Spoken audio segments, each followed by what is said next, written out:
இளங்காலை நேரத்தில் நாரதர் அங்கே வந்தார். வால்மீகி அவரிடம், நாரதரே சொல்லும், இந்த உலகின் மிகச்சிறந்த மனிதன் யார்?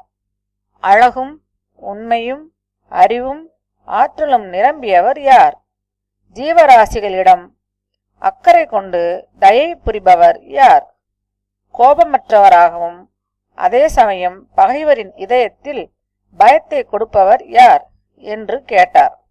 நாரதர் புன்னகையுடன் பதிலளித்தார், உம்முடைய அத்தனை கேள்விகளுக்கும் இதுதான் பதில். ராமன் என்கிற மகா புருஷன் அறிவிலும் அழகிலும் வீரத்திலும் சிறந்து விளங்குகிறவர். தேர்ந்த வில்லாளி, துணிவுடன் போர் செய்வார்.